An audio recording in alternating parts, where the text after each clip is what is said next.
चलिए भाई, आज हम पुनः NMMS एग्ज़ाम 2026, चूँकि हमारा प्रदेश यूपी है तो राष्ट्रीय आयोग योग्यता आधारित छात्रवृत्ति परीक्षा जो होती है उसमें जो मानसिक योग्यता के अंतर्गत 90 प्रश्न आते हैं, उसमें जो पहला महत्वपूर्ण चैप्टर गणितीय संक्रियाओं का है, जिसमें मैंने पहले ही पिछले वीडियो में बताया था कि 10 से अधिक ही क्वेश्चन आते हैं, कभी कभी 5 से 10 के बीच में क्वेश्चंस आते हैं, यानी क्वेश्चन आते ही हैं। बहुत महत्वपूर्ण चैप्टर है जिसमें मैंने बताया था पिछले वीडियो में कि समीकरण गलत रहता है और दिए हुए विकल्पों के हिसाब से चिन्हों को परिवर्तित करके समीकरण सही किया जाता है। अब यहाँ पे आपने देखा, आज हम एक ट्रिक का प्रयोग करते हुए ये सीखेंगे कि कैसे जल्द से जल्द समीकरण को हल करें।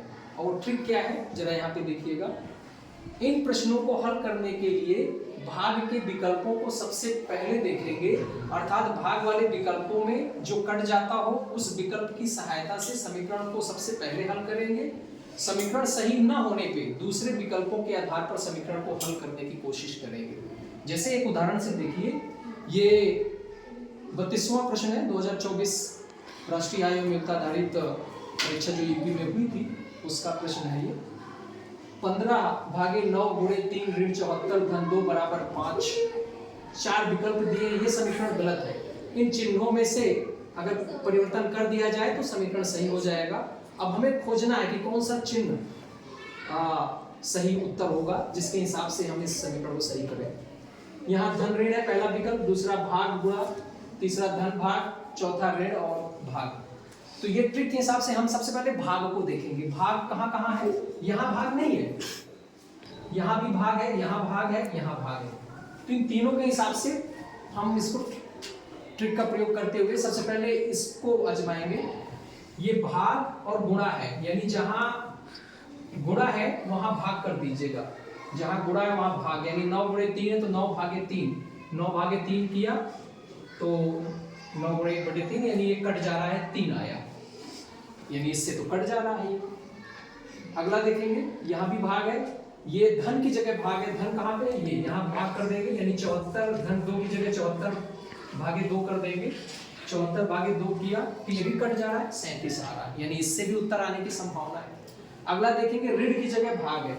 ऋण की जगह भाग है तो 3 ऋण 4 की जगह आप कर दीजिए 3/74। 3/74 इसको देखेंगे तो 3/74 आ रहा है, नहीं कट रहा है, इसका मतलब इससे उत्तर आने की संभावना ज्यादा नहीं है। तो हम सबसे पहले इस ट्रिक के अनुसार इसके हिसाब से हम समीकरण नहीं हल करेंगे, क्योंकि उत्तर आने की संभावना कम है। इससे ज्यादा है, फिर इससे ज्यादा है, तो सबसे पहले इससे हल करेंगे। अगर उत्तर आ जा रहा है, धन और भाग को आपस में चेंज करके समीकरण हल करेंगे। अगर 5 आ जा रहा है तो विकल्प हमारा तीसरा सही है। अगर इससे नहीं आ रहा है तो इससे भी प्रयास करेंगे, यानी भाग और गुणा को आपस में चेंज करके समीकरण हल करेंगे। अगर 5 आ जा रहा है तो फिर यह विकल्प सही है। अगर इससे भी नहीं आ रहा है तो फिर पहला और चौथे के हिसाब से चेंज करके प्रयास करेंगे, हम आ जाएगा। लेकिन अगर इस ट्रिक का उपयोग करेंगे तो जल्दी उत्तर हमें आ जाएगा। जैसे हम तीसरे के हिसाब से अब हल कर रहे हैं। तीसरे में क्या है? धन और भाग, यानी धन और भाग चिन्ह को आपस में बदल लेंगे। ये समीकरण हमने लिखा 15/9 × 3 ऋण 74 धन 2 बराबर 5। धन और भाग को आपस में चेंज कर लेंगे, यानी धन ये है, भाग ये, इसमें चिन्हों को आपस में बदल लिया, यानी धन यहाँ कर दीजिए, भाग यहाँ कर दीजिए। हमने धन यहाँ कर दिया, भाग यहाँ कर दिया, बाकी उसी तरह हल किया। 15/9 × 3 ऋण 74/2 बराबर 5। इस समीकरण को हल करेंगे उसी बदमाश नियम से, बदमाश भाग गुणा जोड़ घटाना। सबसे पहले भाग, फिर गुणा, फिर जोड़, फिर घटाना। इसी नियम से हम समीकरण हल करते हैं, आप जानते ही हैं। तो हमने इसको हल किया, सबसे पहले भाग को 74 × 1/2 इसको हल किया, यहाँ 37 आ ही गया पूरा, फिर उसी तरह उतार लिया। और आपने देखा ये हमने हल किया, भाग के बाद गुणा किया, गुणा आ गया। जब गुणा कंप्लीट हो जाएगा इसके बाद जोड़ किया और फिर लास्ट में घटाना किया। आपने देखा कि लास्ट में 42 - 37 = 5, 42 - 37 5 आ गया, यानी समीकरण ये सही है। यानी तीसरे विकल्प के अनुसार अगर हम चिन्हों को चेंज कर दें इस प्रश्न में तो ये समीकरण सही हो जाता है। तो इस प्रकार से ये उत्तर सही हो जाएगा। तो आपने देखा इस ट्रिक का उपयोग करते हुए हमने मेहनत अपनी बचा ली, ज्यादा परिश्रम नहीं हमें करना पड़ा और हम जल्दी से उत्तर के पास पहुंच गए।